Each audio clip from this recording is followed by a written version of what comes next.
राधे राधे। अभी तक हमने श्रावण मास की कथाओं में हे भगवान आपके विभिन्न ज्योतिर्लिंगों के स्वरूपों के बारे में, उनके प्रागट्य के मूल कारण हैं उनके बारे में, बिल्व पत्र की महिमा के बारे में और युद्ध खंड में वर्णित आपके द्वारा उद्धार किए गए और आपके पुत्र कार्तिकेय के द्वारा उद्धार किए गए तारकासुर, त्रिपुरासुर और उनके 3 पुत्रों के बारे में हमने सुना था। और हे भगवान, अब हम आज की कथा में जो शिव पुराण की कथा है उसका जो है हम आगे का विस्तार सुनने वाले हैं।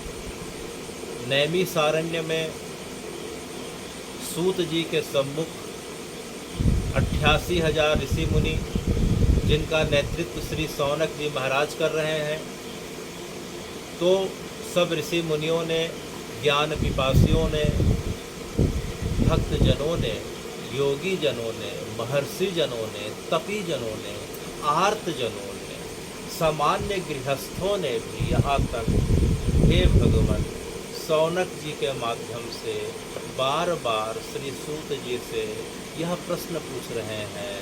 हा सूत महाभागा, हा सूत महाप्रागा। हे सूत जी, हे सूत जी, आप महाभाग हैं और साथ में महाप्रज्ञ भी हैं, अर्थात ज्ञानियों में अग्रगण्य हैं। सर्व सिद्धांत वित प्रभो, हा सूत महाप्रागा।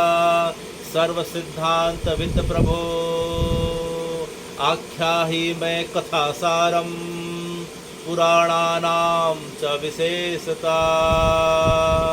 कि हे सूत जी महाराज, आप कृपया करके इस श्रावण मास में अत्यंत कम समय में और अत्यंत जो लाभकारी जो कथा है, जो उपाय है, आप हमें ऐसा उपाय बताएं कि हम इस श्रावण मास में सुन के भगवान की चरणों की भक्ति को तो पा ही लें और साथ में हमारे साल भर के नहीं बल्कि जन्म जन्मांतर के पाप ताप संताप, जिसे त्रिताप कहते हैं, हे भगवान उसका समूल जो है निवारण हो जाए। तब सूत जी ने शौनक आदि ऋषियों का भाव देख के उन्हें बताया कि कलयुग में, आने वाले समय में कलयुग में सब पतित होने वाले हैं, धर्म ग्रंथ विलुप्त हो जाएंगे, माता पिता का सम्मान, गुरु परंपरा, वेद सब कुछ धीरे धीरे विलुप्त होने चले जाएंगे, गौ माता की सेवा धीरे धीरे खत्म होने लग जाएगी, यह धरती पे देखते देखते पाप बढ़ने लग जाएंगे। लेकिन इन सब के बीच भी हे सूत जी, हे शौनक जी, सबसे अच्छी बात यह है कि कोई बस जो है श्रावण मास में वह भले 1 महीने का रहता है तो वह 1 महीना या 1 महीने में 7 दिन या चारों सोमवार को अगर शिव पुराण की कथा सुन ले या शिव जी के नाम का स्मरण कर ले या उनके विभिन्न स्रोतों का जाप कर ले या स्रोतों का जो है श्रवण कर ले या फिर मंदिर में जाके, शिवालय में जाके शंकर जी का दर्शन कर ले, उस ज्योतिर्लिंग में जल चढ़ा दे, बिल्व पत्र से उनकी जो है इस प्रकार से जो है उनको भूषित कर दे, उनकी सेवा कर दे, गरीबों का, ज़रूरतमंदों का थोड़ा बहुत ख्याल रखे, मंदिरों की कोई साफ सफाई कर दे, तो कथा बताती है कि उसे संपूर्ण शिव पुराण सुनने का, जो मोक्षदायिनी है, जो तारणहारिणी है, जो सब प्रकार के कलेशों को दूर करने वाली है, उसका फल मिल जाता है। तो हे सूत जी, आज सावन सोमवार में जो आज चौथा और अंतिम सोमवार पड़ रहा है, इसके 2-3 दिनों के पश्चात अब श्रावण मास अब जो है विदा लेने को होंगे, तो आज जो है सबसे अच्छी बात यह भी है कि आज जो है शुक्ल पक्ष की, श्रावण शुक्ल पक्ष की एकादशी भी है, जिसे हम पुत्रदा एकादशी कहते हैं। क्या कहते हैं? पुत्रदा एकादशी। या सनातन की परंपरा में अपने पुत्रों के अच्छे आचार विहार हेतु माताओं के द्वारा इस व्रत का जो है संपादन किया जाता है। अच्छे संतान की प्राप्ति हेतु इसका संपादन किया जाता है। और तो और जो है ऐसी संतान जो है जो शिव भक्त हो, जो राम कृष्ण भक्त हो, जिसके मन में इस धरा, इस राष्ट्र के प्रति, गौ माता के प्रति भाव आ जाए, इस व्रत को करने से इसकी जो है, यह जो है भगवान की तरफ से इसका विशेष और अमोघ जो है प्रसाद प्राप्त होता है। तो हे भगवान, किसी प्राचीन काल में सतयुग के समय महस्मती नगर, जिसे हम ओंकारेश्वर के बगल में माहेश्वर के नाम से जानते हैं, जहाँ शिव जी का एक शिवलिंग, ज्योतिर्लिंग का प्रादुर्भाव की कथा हमने सुनी थी। महस्मती नगर में सत्यजीत नाम का राजा हुआ करता था। वह अत्यंत प्रजापालक और धार्मिक और न्याय करने वाला हुआ करता था। उसके राज्य में प्रजा हर प्रकार से खुश, सुख और साधन संपन्न हुआ करती थी, लेकिन उसे दुख था तो सिर्फ एक बात का था कि उसकी वंश परंपरा को आगे बढ़ाने के लिए, हे भगवान, उसके परिवार में किसी संतान का अभी तक आगमन नहीं हो पाया था। उसने अनेक उपाय करे, फिर भी जो है उसकी इच्छा की पूर्ति नहीं हो पा रही थी।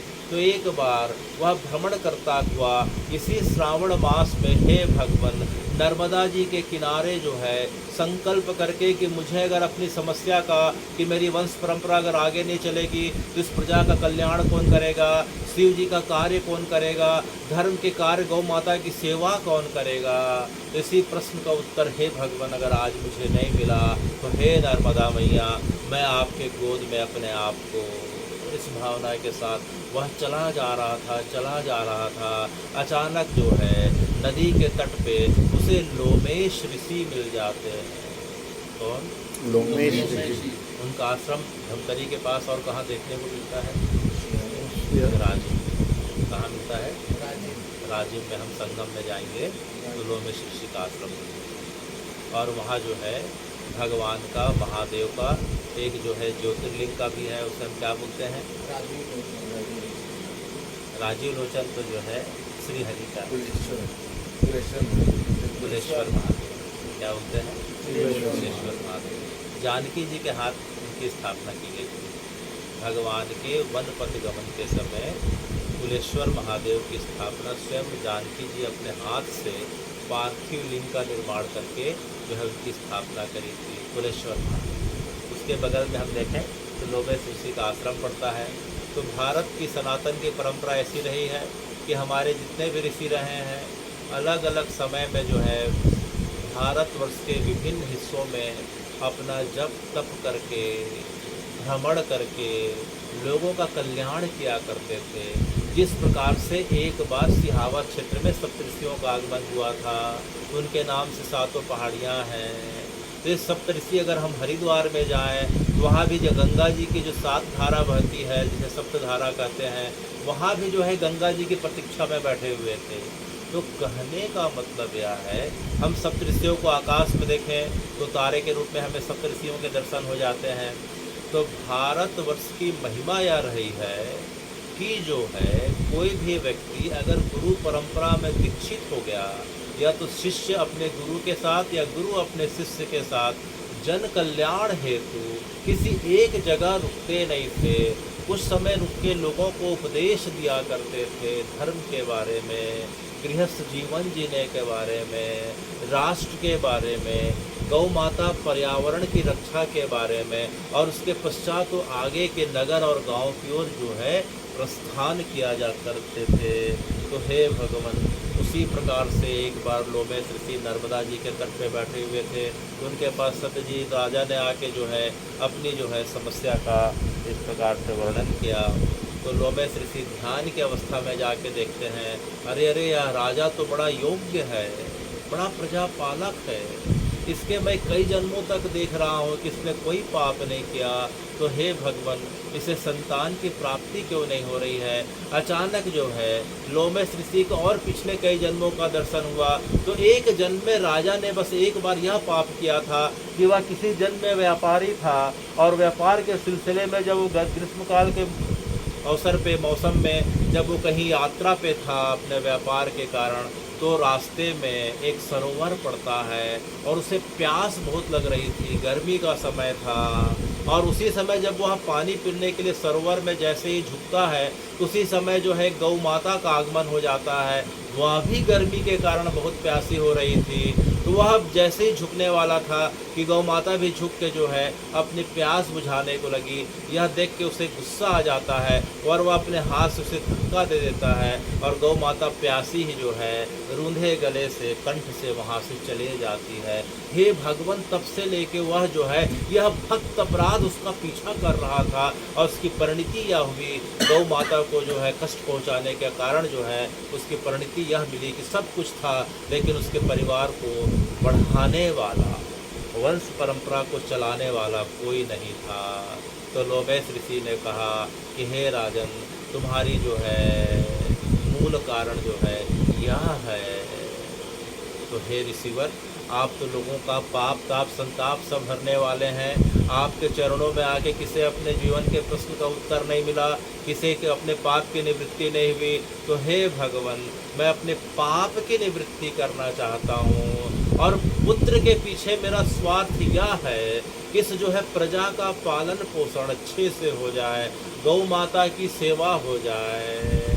और तो और वह शंकर जी का अनन्य भक्त हुआ करता था, शंकर जी की सेवा जो है अनन्य काल तक चलती रहे, यही स्वार्थ है। तो उसके जो है प्रायोजन को लोमेश ऋषि ने जब जान लिया कि इसका कोई व्यक्तिगत स्वार्थ नहीं है, यह तो जन कल्याण के लिए और शिव जी की सेवा के लिए पुत्र की कामना कर रहा है, तो उन्होंने कहा कि यह जो है शंकर जी चाहें तो बड़े आसानी से तुम्हारे ऊपर कृपा कर सकते हैं। बस तुम जो है श्रावण शुक्ला एकादशी को बस उपवास रख के शंकर जी के पवित्र नामों का और स्रोतों का स्मरण करना चालू कर दो। शंकर जी को विभिन्न स्रोतों से उन्हें तुम जो है सुनाकर उन्हें आनंदित करो, और उनको जो है जल से, नर्मदा जल से, गंगा जल से, भारतवर्ष के पवित्र जलों से जो है उनका अभिषेक करो। उनका विभिन्न प्रकार के फूलों से, चंदन से, दूध से, गन्ने के रस से, शहद से, धतूरे से, बेलपत्र से अभिषेक करो, स्रोत सुनाओ, और जो है लगातार निर्जला एकादशी का, जिसे पुत्रदाह एकादशी कहते हैं, उसका व्रत करते हुए तुम जो है शंकर जी को प्रसन्न करो। तो जो है लोमेश ऋषि के वचनों को राजा ने, सत्यजीत ने शिरोधार्य करके पुत्रदा एकादशी का अपनी भार्या पत्नी के साथ व्रत करना प्रारंभ किया, और शंकर जी का निर्जला व्रत रह के अखंड सेवा करना प्रारंभ कर दिया। शंकर जी को विभिन्न जो है पवित्र जलों के स्रोतों से स्नान कराता था। उसके बाद उस स्रोतों का पाठ करते करते शंकर जी को जो है अभिषेक किया करता था। उसके पश्चात जो है गौ माता की धूली को माथे में लगा के उन्हें दंडवत करके गौ माता की सेवा किया करता था, और इस प्रकार से सब हो जाने के बाद प्रजा के जरूरतमंदों की सेवा करता था। तो देखते देखते इसका परिणाम यह हुआ कि उसे कुछ समय के पश्चात जो है एक अत्यंत गुणकारी, योग्य और जो है वेदनिष्ठ, तपोनिष्ठ और एक वीर पुत्र की प्राप्ति होती है, जो आगे चल के उस राजवंश की महिमा और नाम को अपने जो है पवित्र कार्यों से और सुशोभित करती है। तो हे भगवान, आज हम पुत्रदा एकादशी के दिन, जो श्रावण शुक्ला एकादशी का जो है प्रमुख त्यौहार माना जाता है, उस दिन हम जो है महादेव की हम विशेष आराधना करते हैं, उनके पवित्र नामों का स्मरण करते हैं। तो राजा की जो इच्छा थी योग्य संतान की, तो हे भगवान, जिनकी इच्छा जो है संसार के बाकी चीज़ों के लिए है, जिसमें जनता का हित, लोगों का हित छुपा हो, जिसमें आपकी प्रसन्नता छिपी हो, तो हे भगवान, कोई इस उद्देश्य से आपके श्रावण शुक्ला एकादशी का अगर जो है यह कलिकाल का समय है जिसमें निर्जला संभव नहीं है, तो फलाहार करके या एक टाइम भोजन करके कुल मिला के भाव की शुद्धि के साथ हे महादेव अगर आपकी कथा का श्रवण कर ले, आपके पवित्र नामों का, जिसे हम पंचाक्षरी नाम के माध्यम से पार्वती जी ने आपको पाया था, जिसे हम ओम नमः शिवाय कहते हैं, उसका पाठ कर ले, जाप कर ले, आपका अभिषेक कर ले, गौ माता की सेवा कर ले, गरीबों और ज़रूरतमंदों का दुख दूर कर दे, तो हे महादेव आप तो आशुतोष हैं, आप तत्काल उसके ऊपर जो है उसकी भावना के अनुसार कृपा कर देते हैं। यह बात जो है सत्य है, सत्य है, सत्य है। तो हे भगवान, इस प्रकार से हम अब आपकी आगे की कथा में प्रवेश कर रहे हैं। आज हम जो कथा सुनने जा रहे हैं, जिस प्रकार से शंकर जी को जो बेल पत्र पसंद है और उसी प्रकार से महादेव को प्रियों में सबसे ज़्यादा प्रिय जो है, जो हर समय उनकी तरफ एकटक देखते रहते हैं, ताकते रहते हैं, अपनी पलक को भी नहीं झपकाते, अपने गर्दन को भी इधर उधर नहीं हिलाते, वह एक समय में दो स्वरूप में भी जिन्हें रहने का वरदान है, जिन्हें हम नंदीश्वर कहते हैं। क्या कहते हैं? नंदीश्वर। नंदीश्वर कहते हैं। हे भगवान, उनकी आँखें जो हैं आपसे हमेशा मिलती रहती हैं और आप भी उनके ऊपर हमेशा कृपा कटाक्ष करते रहते हैं। जब आपको कहीं जाना रहता है तो आपके ड्राइवर अर्थात रथी बन जाते हैं, बाकी समय जो है वृषभ के रूप में आपको हमेशा दर्शन करते रहते हैं। तो आज हम उस नंदी की, जिसे नंदीश्वर भी कहते हैं, उनकी कथा सुनने जा रहे हैं, क्योंकि शंकर जी की कथा तब तक पूरी नहीं होती जब तक नंदी की कथा ना हो। किसकी कथा? नंदी की कथा। तो हे भगवान, नंदी को देख के हमारे मन में यह कल्पना उठती है कि नंदी तो एक वृषभ है, एक बैल है, जबकि यथार्थ वह नहीं है, यथार्थ वह नहीं है। जिस प्रकार से हमने पिछले सत्र की कथा में सुना था कि बहुत सारे हमारे क्षेत्र के लोगों के नाम के आगे नाग लिखने से वह जो है नाग नहीं हो जाते, शेर लिखने से कोई शेर नहीं हो जाते, उसी प्रकार से हम किष्किंधा में देखते हैं तो लोग अपने नाम के आगे सरने पे वानर लिखते हैं। तो हे भगवान, यह नंदी कोई बैल नहीं है, तो इसकी कथा क्या है? इनकी कथा क्या है? तो सतयुग की बात है, सनातन की परंपरा में एक अत्यंत त्यागी ऋषि हुए, उनका नाम शिलाद था। क्या था? शिलाद।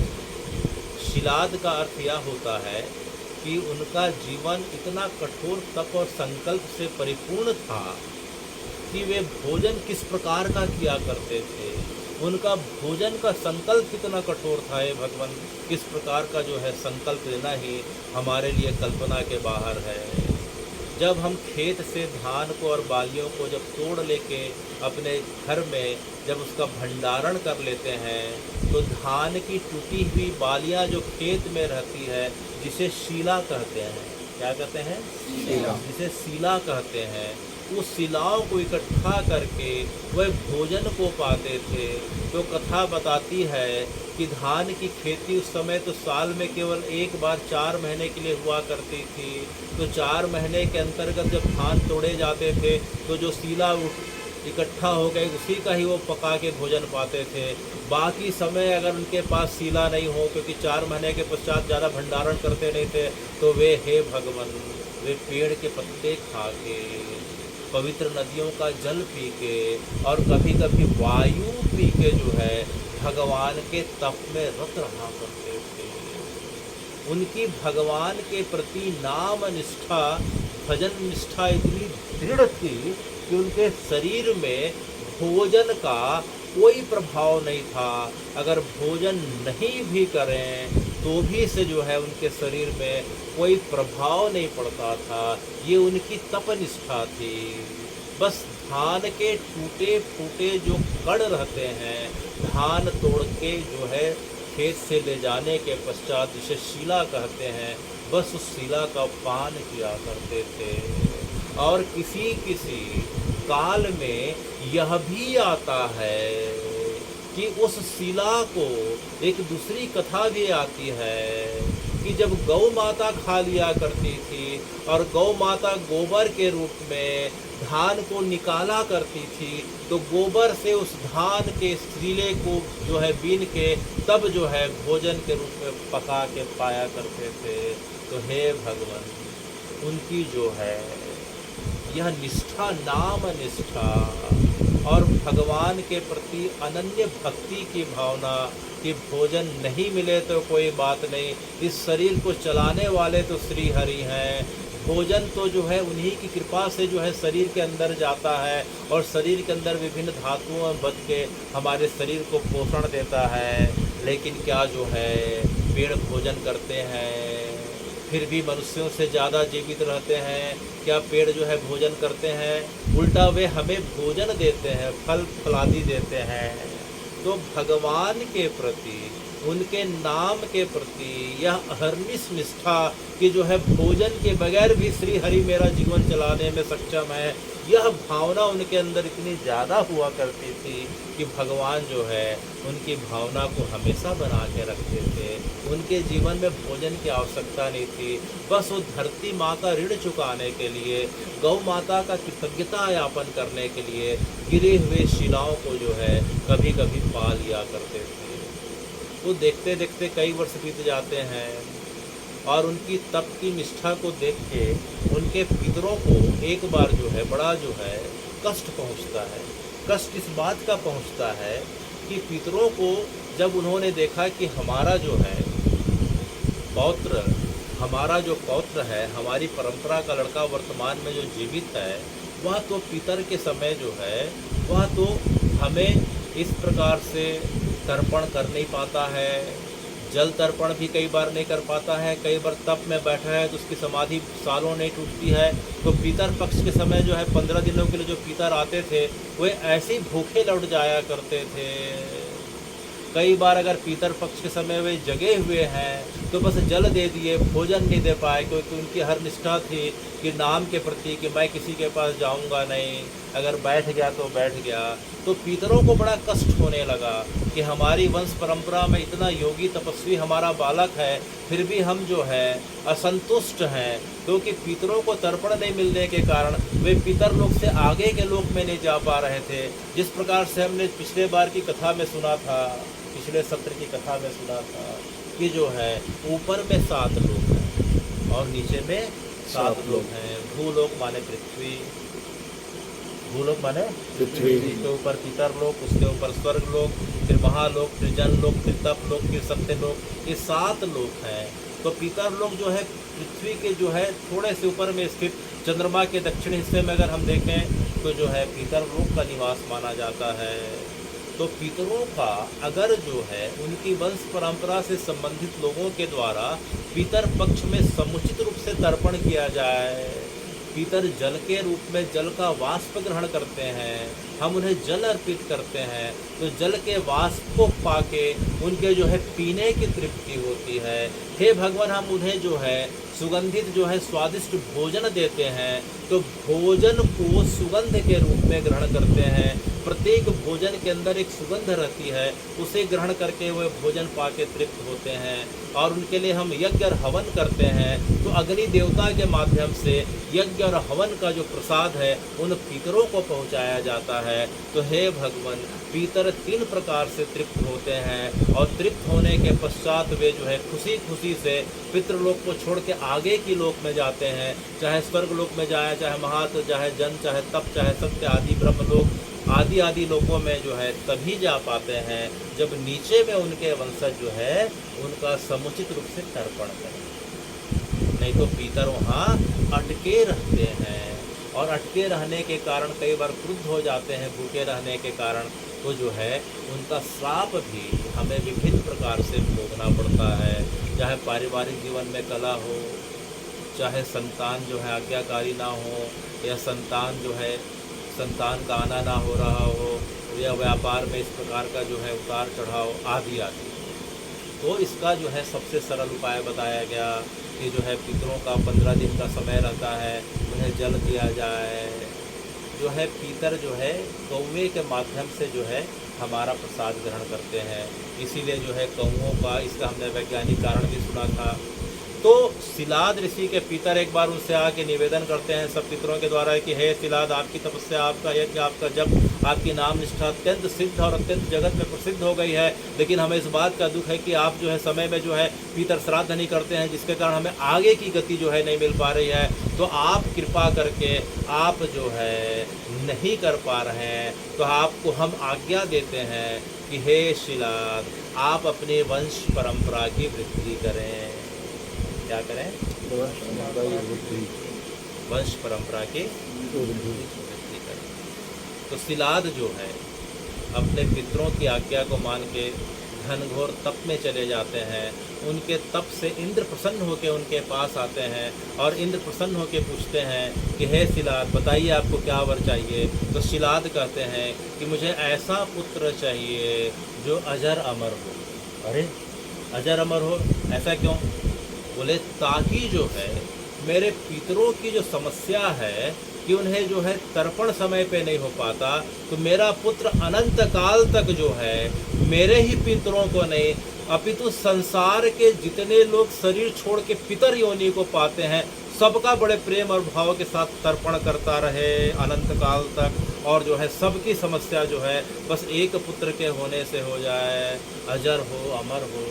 तो इंद्र ने कहा कि हे शिला, हे महामुनि, मेरा पद ही जो है अजर अमर नहीं है, मैं भी कुछ समय के लिए जो है इंद्र बन के आता हूँ, और अगर आपकी प्रतिज्ञा अगर जो है पूरी कर सकते हैं तो जो है महादेव कर सकते हैं। अच्छा, अभी महादेव तो हमने सुना है कि समाधि में हैं, तो कोई बात नहीं, आप उनकी जो है आराधना करें। तो जो है शिलाद ऋषि जो है भगवान की जो है आराधना करते हैं। उनकी आराधना से प्रसन्न होकर महादेव जो है उन्हें वर देते हैं कि जाओ, तुम्हें जो है, चूँकि मेरे जैसा तो संसार में कोई हो ही नहीं सकता, इसलिए जाओ, मैं तुम्हारे घर में स्वयं पुत्र बन के आऊँगा। तो महादेव क्या वरदान दे दिए? स्वयं पुत्र बन के। तो आने वाले समय में शिलाद जब गृहस्थ हो जाते हैं तो उनके घर जो है खुद महादेव का एक अंश जो है पुत्र बन के आता है, और चूंकि जैसे पुत्र का जन्म होता है उनके आनंद की कोई सीमा नहीं रहती। वे कथा बताती है कि एक दिन नहीं कई दिनों तक और महीनों तक जो है आनंद के सागर में डूबे रहते हैं। तो ऐसा पुत्र जो पैदा होते ही, जन्म लेते ही जो माता पिता को आनंद देने वाला हो, तो हे भगवान, आनंद देने के कारण जो है उनका नाम नंदी रख दिया गया। क्या रख दिया गया? नंदी रख दिया गया। नंदी भी जो है धीरे धीरे बढ़ने लग जाते हैं, माता पिता के संस्कार का प्रभाव पड़ता है। धीरे धीरे जब बड़े हो जाते हैं तो उनके मन में भी इच्छा होती है कि जिस प्रकार से मेरे पिता की जो है तप निष्ठा, यज्ञ निष्ठा सब कुछ जगत प्रसिद्ध है, तो मुझे भी यत्न करना चाहिए। तो भी जाके पुष्कर नाम के क्षेत्र में जो है तपस्या में रत हो जाते हैं, और उनकी तपस्या जो है इतनी घनघोर होती है कि उन्हें भी जो है भगवान का, ब्रह्मा जी का आशीर्वाद मिल जाता है। इधर जब जो है शिलाद के पुत्र नंदी वापस आ जाते हैं, तो वापस आने के बाद जो है एक बार उनके घर 2 ऋषियों का आगमन हुआ। मित्रा और वरुणा नाम के ऋषि आते हैं, मित्रा और वरुणा नाम के। और जो है शिलाद ऋषि के कान में उन्होंने कुछ ऐसा शब्द कह दिया जिसे सुन के शिलाद ऋषि अत्यंत जो है बड़े दुखी हो जाते हैं, रोने लग जाते हैं। तो उन्होंने क्या कहा था? उन्होंने कहा कि तुम्हारा पुत्र जो है महान तपस्वी है, नामनिष्ठ है, सब कुछ है, लेकिन यह तुम्हारा पुत्र अल्पायु है। क्या है? अल्पायु है। कुछ दिन के बाद हे शिलाद, इसकी जो है मृत्यु हो जाएगी। तो यह सुन के शिलाद अत्यंत डर जाते हैं, भयभीत हो जाते हैं, और ऋषि चरणों में गिर के उसका उपाय पूछते हैं। तो बोले मृत्यु को हरने वाले तो सिर्फ एक है, जो मृत्युंजय है, जो महादेव है, और अत्यंत शीघ्र प्रसन्न होकर आशीर्वाद दे देते हैं, इसलिए आशुतोष भी हैं। तो एक काम करो, तुम अपने पुत्र को बोलो कि जो है महादेव का जो है इस प्रकार से ध्यान करे, स्मरण करे, स्तुति करे। तो उनका पुत्र नंदी महादेव की जो है आराधना में लग जाता है और देखते देखते उसकी आराधना, उसकी शंकर जी की भक्ति, उसकी नाम निष्ठा इतनी प्रबल हो जाती है कि उसके तप के प्रभाव से तीनों लोक हिल जाते हैं। खाना पीना, उठना बैठना सब कुछ छोड़ दिया, देखते देखते भोजन छोड़ दिया, पानी छोड़ दिया, वायु पी के जो है भगवान का जो है इस प्रकार से यजन करने लग जाता है। तो उस बालक की जो है इस प्रकार से तपनिष्ठा देख के महादेव प्रसन्न हो जाते हैं और महादेव से जो है ऐसा अद्भुत आशीर्वाद देते हैं। सबसे पहले तो अपने गले का हार जो है उसके गले में पहना दिए, अर्थात वह महादेव के समतुल्य हो जाता है। और उसके पश्चात उस बालक ने आँख खोली तो महादेव ने कहा कि हे नंदी, अब तुम्हें डरने की कोई बात नहीं है, अब तुम सदा सर्वदा के लिए, अनंत कालों के लिए, जिस प्रकार से मैं अनंत हूँ, अजन्मा हूँ, अपरमेय हूँ, अविनाशी हूँ, उसी प्रकार से तुम भी आज से जो है मेरे सेवक के रूप में आज से तुम भी जो है अब जो है अविनाशी हो जाओगे। आज से तुम्हारा स्थान अब जो है मृत्यु लोक में ना होके अब मेरे साथ शिव लोक में हो जाएगा और जन्म जन्मांतर तक तुम मेरी सेवा को पाओगे। और तुम्हारे साथ जो है कहीं भी अगर मुझे पार्वती के साथ आना जाना हुआ तो तुम ही हमें लेके जाया करोगे। तो तुम्हें हम आशीर्वाद देते हैं कि हर समय तुम जो है हमारे सम्मुख रहना। और साथ में पार्वती जी भी थी। पार्वती जी जो है महादेव की हाँ में हाँ मिलाती हैं, तब से लेके कथा बताती है कि जो नंदी है अब जो है नंदी अब जो है शिवलोक में आ जाते हैं और शिवलोक में उनकी कार्य और सेवा को देख के महादेव के द्वारा उनके जितने गण हैं, महादेव के गण हैं, उनका अधिपति बना दिया जाता है। अब वो नंदी से क्या हो गए? नंदीश्वर हो। अब नंदी से नंदीश्वर हो जाते हैं। जितने गणों के अधिपति हैं अब वो भगवान के द्वारा उन गणों के अधिपति बना दिया जाता है और वह हर समय जो है भगवान की सेवा को पा रहे हैं। हर समय भगवान की ओर जो है अपनी दृष्टि करके रखते हैं। भगवान के पास जाने के पहले सबसे पहले उनसे जो है आज्ञा लेना जरूरी है। यह भगवान ने ही ऐसा आदेश दे के रखा है। तो हे भगवान, यह जो नंदी है, एक बार रावण जब कैलाश आए थे तो कैलाश में भगवान ने नियम बना दिया कि नंदी जब तक तुम नहीं थे तो कोई भी जो है बिना रोक टोक के आ जाया करता था और जो है कई बार मुझे इस प्रकार से डिस्टर्ब कर दिया करता था। तो एक काम करना भैया कि जब तक जो है तुम आके मुझे नहीं बताओगे कि भगवान जो है ये वहाँ से आए हैं, जब तक तुम्हारी आज्ञा नहीं होगी तब तक मैं किसी से नहीं मिलूँगा, अर्थात तुम्हारी आज्ञा के बगैर कोई नहीं आ सकता। तो एक बार रावण जो है कैलाश की यात्रा पे थे तो जो है हमेशा की तरह बेरोक टोक जा रहे थे, तभी जो है नंदीश्वर ने रास्ता रोक दिया। तो जो है रावण बड़ा नाराज हो जाता है और नंदीश्वर जो है बड़े जो है अत्यंत जो है सुंदर नहीं होने के कारण उनका शरीर जो है थोड़ा सा भद्दा और कुरूप भी था, लेकिन अपने गुणों के कारण जो है भगवान के गले की माला बन गए थे, अर्थात भगवान के जो है द्वारपाल के रूप में नियुक्त कर गए थे भगवान उनके गुणों को देखकर। लेकिन रावण उनके बाहरी जो है सुंदरता को देख के जो है बहुत हंसी उड़ाता है।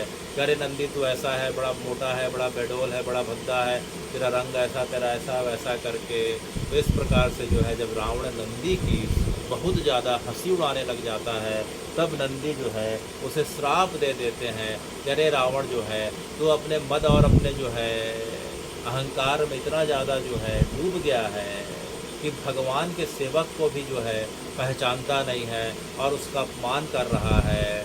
तू मेरे इस पशु स्वरूप को, मेरे इस स्वरूप में तू पशु का दर्शन कर रहा है, तो जा तेरा आने वाले समय में किसी पशु के द्वारा ही तू मृत्यु का जो है तेरा कारण होने वाला है। पशुओं के माध्यम से तुझे घेर घेर के मारा जाएगा, जानवरों के द्वारा चारों तरफ से घेर घेर के तुझे मारा जाएगा। जा मैं तुझे जो है इस प्रकार से श्राप देता हूँ।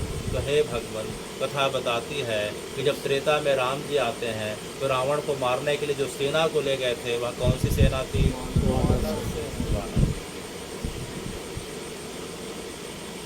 एक बार जो है शंकर जी के द्वारा ब्रह्मा जी का जो है, शुरुआत में ब्रह्मा जी के 5 मुख थे। कितने मुख थे?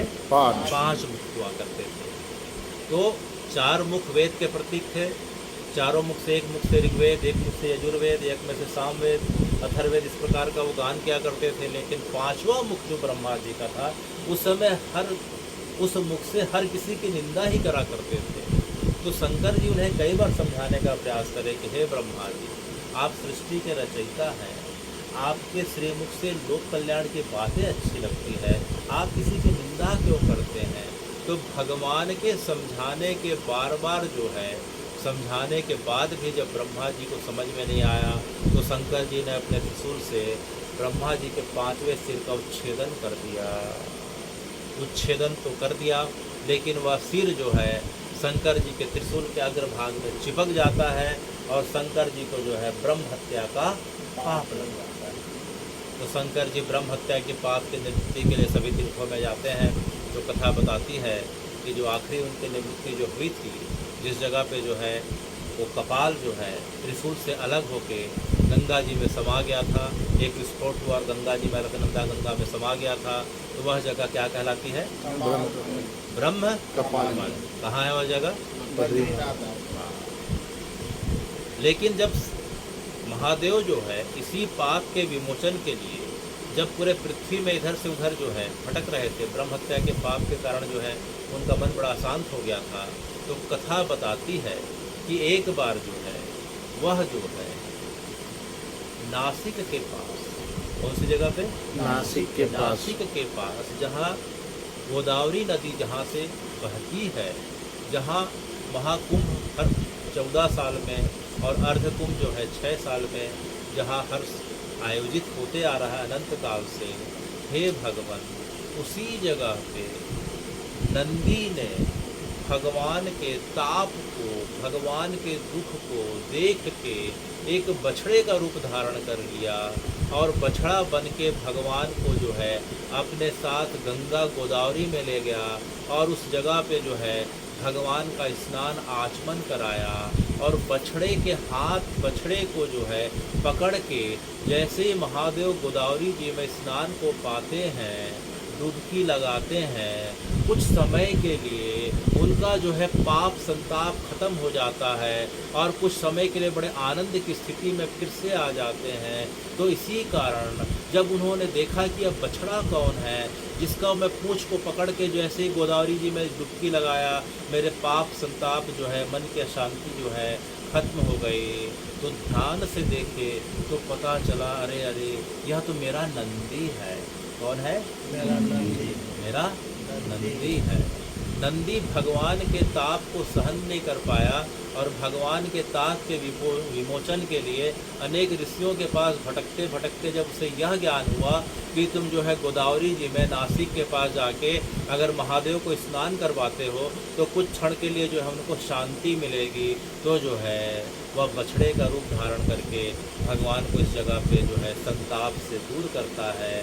इसीलिए संसार में मात्र एक जगह ऐसी है जिसे हम नासिक में भगवान की एक जगह जैसी है जिसे हम कपिलेश्वर महादेव कहते हैं, उस जगह पे महादेव का जो ज्योतिर्लिंग है उसके सामने नंदी नहीं है।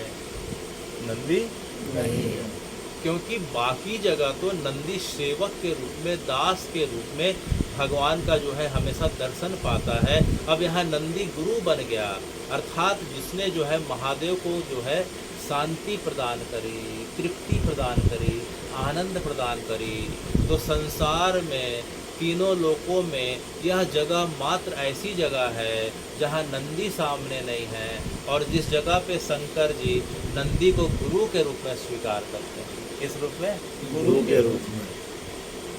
तो हे भगवान, आपकी कथा जो है, आप जो है स्वयं नंदी के रूप में आते हैं और आपकी कथा इतनी विशाल है नंदी के रूप में कि जिसको हम आने वाले सत्र में जो है नंदी की पूरी कथा सुनेंगे। इस सत्र की कथा में हम कुछ मुख्य पात्रों के बारे में इसलिए सुन रहे हैं ताकि जो है हमें शिव पुराण और महादेव से संबंधित चीज़ों के बारे में थोड़ी उत्सुकता और जिज्ञासा का भाव आने लग जाए।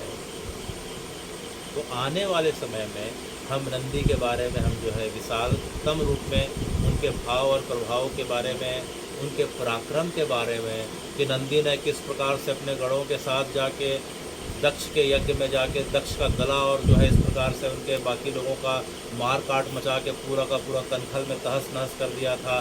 तो हे भगवान, हम इसको आने वाली कथा में सुनने वाले हैं अगले सत्र की। अब हम जो सुनने जा रहे हैं वह सुनने जा रहे हैं शंखचूर्ण का उद्धार। किसका उद्धार? हे भगवान, आपकी कथा की विशेषता यह है कि जितना जो है आपकी कथा सुनने की महिमा बताई जाती है, उससे ज़्यादा जो है आपके द्वारा उद्धार किए गए उस समय के जितने लोग थे, उनकी कथा सुनना और सुनाना जो है आपकी कथा सुनने के बराबर का फल देने वाला बताया जाता है। क्योंकि भगवान किसी का उद्धार करते हैं, वध करते हैं, तो उसका जो है हमेशा हमेशा के लिए कल्याण कर देते हैं। इसलिए सामान्य व्यक्ति के द्वारा किसी को मारा जाए तो उसे हत्या कहा जाता है, और हत्या की धारा 302 लग जाती है भारत के संविधान के अनुसार, और जिसमें आजीवन कारावास से लेके फांसी तक की सज़ा दी जा सकती है। लेकिन हे भगवान, जब आप किसी आताताई का जो धर्म के विरुद्ध, वेद के विरुद्ध, परंपरा के विरुद्ध जो कार्य करता है, राष्ट्र के विरुद्ध, गौ माता के विरुद्ध कोई कार्य करता है, तो आप या आपका कोई अंशी आके उसका उद्धार करता है, अर्थात उसको मारता है, तो वह हत्या नहीं कहलाता, वह वध कहलाता है। क्या कहलाता है? वध कहलाता है। और वध का पाप नहीं होता। वध करने से व्यक्ति विशेष का ही नहीं, उसके 21 पीढ़ियों का उद्धार हो जाता है। कितने पीढ़ियों का? 21 पीढ़ियों का उद्धार हो जाता है। तो भगवान जो है, जिस दैत्य का, दानव का, असुर का, आदि आदि जितने भी शब्द हैं पुराने प्राचीन परंपरा में जिसे इस नाम से कहा जाता था, जिसका भी उद्धार करे हैं, जिसका भी वध करे हैं, उसकी एक नहीं जो है अनेकों पीढ़ियाँ जो है 21 पीढ़ियों तक भगवान ने तार दिया है। जिस प्रकार से अगर हम चाकू लेके, तलवार लेके मोहल्ले में या बाजार में अगर हम जाएं और किसी को मारें, हम चाकू से किसी को मारे, व्यक्ति को, पशु को, पक्षी को, तो उसे दर्द होगा। क्या होगा? दर्द होगा, चीखेगा, चिल्लाएगा, बचाओ बचाओ बोलेगा। लेकिन वही चाकू अगर किसी डॉक्टर के हाथ में है, जो सर्जरी वाला, ऑपरेशन वाला डॉक्टर हो, वह अगर उस चाकू से अगर किसी व्यक्ति का पेट को चीर भी दे, तो क्या उस व्यक्ति को दर्द होता है? क्यों? क्योंकि उससे पहले क्या कर दिया जाता है? बेहोश कर दिया जाता है। और उसके पश्चात चाकू चलाने के बाद पहले क्रम में व्यक्ति तो जो है दर्द को पाते पाते मृत्यु को पाता है, और दूसरे क्रम में उस व्यक्ति के अंदर की जो गठान है, जो गोला है, जो मवाद है, जो गंदगी है, उसे साफ करके उसे नया जीवन दिया जाता है। चाकू वही है, धार वही है।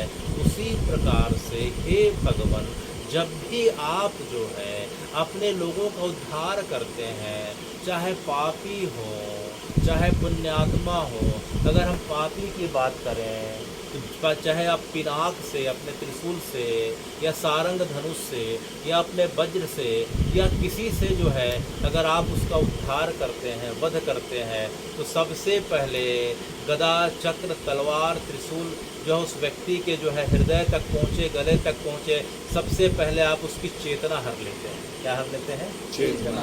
जिस प्रकार से ऑपरेशन के समय व्यक्ति को बेहोश करके उसकी चेतना का जो है हरण कर लिया जाता है बेहोशक के द्वारा, उसी प्रकार से भगवान सबसे पहले क्या करते हैं? उसकी चेतना का हरण कर लेते हैं या उसे बेहोश कर देते हैं।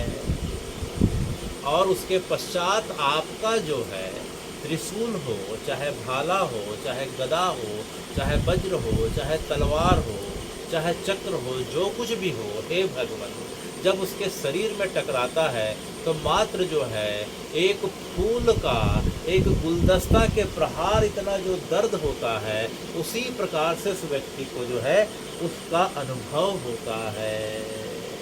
अच्छा फूल और गुलदस्ते के प्रहार से जो है खुशी मिलती है कि कष्ट होता है? उसी प्रकार से हे भगवान, सबसे पहले आप जो है उसकी चेतना को हरण कर लिए, उसके पश्चात जो है आपका चक्र, आपका त्रिशूल उसके पास जाता तो है। सामान्य लोगों के लिए जिस प्रकार से एक जादूगर जो है काले उसमें एक बॉक्स में रख के एक व्यक्ति को तलवार से काटता है तो जो दर्शक बैठे रहते हैं वो चीख निकलते रहती है, लेकिन अंदर में जो महिला या जो पात्र बैठे रहता है वह बड़े आसानी से जो है मुस्कुराते हुए लेटे रहता है। उसी प्रकार से हमें लगता है कि भगवान इस प्रकार से इसको मार रहे हैं, काट रहे हैं, ऐसा कर रहे हैं, वैसा कर रहे हैं, लेकिन हे भगवान, अगर हम गहराई से देखें तो आप इतने कृपालु हैं कि जिसका उद्धार करने जाते हैं उसकी चेतना का हरण करके मानो जो है गुलाब के पंखुड़ी की सेवा हो रही है, इस प्रकार से सेवा हो रही है। और जो है जैसे उसके शरीर से आत्मा निकलती है, आप जो है सीधे अपने हृदय ज्योति में मिला लेते हैं, अर्थात उसकी आत्मा जो है शिवलोक में या बैकुंठ में चले जाती है। तो जो शंखचूर्ण नाम का जो हम कथा सुनने वाले हैं, जब सनातन की परंपरा में सबसे पहले मनुष्य प्रजाति का जब प्रादुर्भाव होने लगा तो हमने पिछले बार कश्मीर खंड की कथा में सुना था कि जो है कश्यप ऋषि जो है, कौन? कश्यप ऋषि। कश्यप ऋषि की बहुत सारी पत्नियां थीं, तो ये सब दक्ष की पुत्री थी। दक्ष अपनी 27 पुत्रियों को जो है चंद्रमा के साथ ब्याह था, इसकी हमने कथा सुनी कि जो है सोमनाथ क्षेत्र की जो भगवान की जो ज्योतिर्लिंग का प्रागट्य है वो कैसे हुआ। तो दक्ष की 27 कन्याओं के बारे में हमने सुना था। तो दक्ष ने अपनी 13 कन्याओं का विवाह कश्यप ऋषि के साथ किया था। उसमें से एक कन्या थी जो दक्ष की पत्नी बनी, उसका नाम था दनु। क्या नाम था? दनु से जो संतान उत्पन्न हुए दानव कहलाए। क्या कहलाए? दानव। तो उन्हीं दानों में जो बड़ा संतान था उसका नाम दंभ था। क्या था? दंभ था। दंभ नाम से ही पता चलता है कि बड़ा अहंकारी था, पराक्रमी भी था, अहंकारी था। और आने वाले समय में दंभ का जो पुत्र होता है, जो दंभ का पुत्र होता है उसका नाम क्या था? शंखचूर्ण। दंभ का पुत्र कौन हुआ? शंखचूर्ण हुआ। शंखचूर्ण जो है बड़ा अद्भुत प्रकृति का था। दानव कुल में जन्म तो हुआ था, लेकिन उसके अंदर जो है सनातन की परंपरा का इस प्रकार से भाव था कि वह बचपन से कृष्ण भक्त था, बचपन से श्री हरहरि की आराधना किया करता था, और बड़ा हुआ तो प्रजापालक हुआ। और उसकी जो है इस प्रकार से प्रजा के प्रति, गौ माता के प्रति, सबके प्रति अच्छा भाव देख के वह देखते देखते लोगों का अत्यंत प्रिय हो जाता है। और एक समय के पश्चात उसके मन में भगवान को पाने का भाव आता है, तो वह जो है भगवान की विशेष आराधना करता है। ब्रह्मा जी उसकी आराधना से प्रसन्न हो जाते हैं और प्रसन्न होके जो है शंखचूर्ण को कृष्ण कवच प्रदान कर देते हैं। क्या? कृष्ण कवच उसको जो है गले में धारण करवा देते हैं, और कृष्ण नाम को जो है उसे गुरु मंत्र के रूप में देते हैं। और ब्रह्मा जी आशीर्वाद देते हैं कि हे शंखचूर्ण, जब तक तुम्हारे गले में यह कृष्ण कवच रहेगा तब तक तुम्हारा कुछ जो है बिगाड़ नहीं सकता, तुम अजय रहोगे। और मेरी एक आज्ञा और है कि तुम इसके पश्चात बद्रीनाथ चले जाना, वहाँ मरुगण की पुत्री तुलसी है, उसके साथ विवाह कर लेना। तो जो है मरुगण की पुत्री तुलसी से बद्रीनाथ में जाके शंखचूर्ण ने विवाह कर लिया। विवाह के पश्चात प्रजा का पालन करने लगा, और प्रजा का पालन करते करते हुए उसकी सत्यनिष्ठा, तपनिष्ठा और प्रजा पालन का भाव इतना ज़्यादा था कि देखते देखते वह पूरी पृथ्वी के पश्चात स्वर्गलोक में जो है अमरावती, इंद्र की जो राजधानी क्या कही जाती है? अमरावती। अमरावती। जिस प्रकार से गोलोक 2 प्रकार के गोलोक हैं, वृंदावन 2 प्रकार के हैं। एक गोलोक तो जो है यहाँ से अनंत किलोमीटर की दूरी पे है, और एक गोलोक जो है ब्रजमंडल को कहा जाता है। जिस प्रकार से ब्रजमंडल में मथुरा, बरसाना, गिरिराज जी जो है, यमुना जी हैं, उसी प्रकार से जो मूल गोलोक है, जिसे प्रकाश लोक कहा जाता है, उस जगह पे भी मथुरा, वृंदावन, बरसाना सब कुछ है। तो शंखचूर्ण देखते देखते अमरावती जाके इंद्र और सभी देवताओं को परास्त करके पूरा का पूरा जो है देवताओं का राज्य को अपने अधिकार क्षेत्र में ले लेता है। देवता दौड़ के ब्रह्मा जी के पास जाते हैं। ब्रह्मा जी बोलते हैं मैंने उसे वरदान दिया है, मैं कुछ नहीं कर सकता। विष्णु जी के पास जाते हैं। श्री हरि बोलते हैं कि भाई वह तो मेरा ही भक्त है, मेरी ही भक्ति कर रहा है, मैं भी कुछ नहीं कर सकता। तो सब मिलके जो है महादेव के पास जाते हैं। तो महादेव बोलते हैं कि कोई बात नहीं, लेकिन जो है उसके पुण्य इतना ज़्यादा है, पुण्य इतने ज़्यादा हैं, उसे जो है वर्तमान में तो कुछ नहीं किया जा सकता, यहाँ मैं भी उसका कुछ नहीं कर सकता। तो हे भगवान, उसका पुण्य इतना ज़्यादा क्यों? शंखचूर्ण का पुण्य इतना ज़्यादा क्यों? क्योंकि शंखचूर्ण जो है या भले ही इस जन्म में राक्षस योनि में, दानव योनि में आया, लेकिन हे भगवान, कथा बताती है कि इसके पूर्व जन्म में गोलोक में भगवान का पार्षद और मित्र जो है श्री दामा था। कौन था? श्री दामा। एक बार भगवान गोलोक में अपनी मंजरी के साथ, किसी कालखंड में विशाखा का नाम आता है और किसी में दूसरे का नाम आता है, भगवान गोलोक में विहार कर रहे थे। तभी उस जगह जो है श्री जी अर्थात राधा जी का आना हो जाता है। श्री दामा जो है दरवाजे पे उस वन क्षेत्र के, उस गार्डन के, उस बगीचे के गेट में खड़े रहता है। श्री जी को मना कर देता है कि मुझे जो है अंदर आने के लिए, भेजने के लिए भगवान ने किस सबको मना किया है। यह सुन के जो है श्री जी नाराज़ हो जाती हैं, राधा जी नाराज़ हो जाती हैं और जो है उसे बोलती हैं कि तू जो है श्री जी को भी नहीं पहचान पा रहा है, अरे श्री दामा तू राधा को भी नहीं पहचान पा रहा है, जा मैं तुझे श्राप देती हूँ। मुझे लगता है कि तेरी जो है बुद्धि नहीं है, तेरी बुद्धि में दैत्य घुस आया है, इसलिए तू मुझे पहचानते हुए भी मना कर रहा है, तू इतनी बड़ी अवज्ञा कर रहा है, तुझसे इतना बड़ा भक्त अपराध हुआ है। ऐसा अपराध तो साधारण भक्त और मनुष्य कर नहीं सकता। लगता है तेरे अंदर दैत्य का वास हो गया है, जा तू आने वाले जन्म में जो है दैत्य योनि में जन्म लेगा। कौन से योनि में? दैत्य योनि। तो यह शंखचूर्ण जो है किसी समय में भगवान का पार्षद हुआ करता था। तब शंकर जी के द्वारा इंद्र को आश्वस्त किया जाता है, लेकिन यह भी बोला जाता है, इसके बारे में पहले जो है हमें श्रीहरि से बात करनी पड़ेगी। तो जो श्रीहरि का जो कृष्ण का स्वरूप है, उनके पास सब जाते हैं और पूछते हैं कि हे भगवान, शंखचूर्ण से मुक्ति का उपाय क्या है? तब जो है कृष्ण कहते हैं कि अब कुछ समय के पश्चात जो है इसका साप का प्रभाव जिसे राधा जी ने दिया था अब पूरा होने वाला है।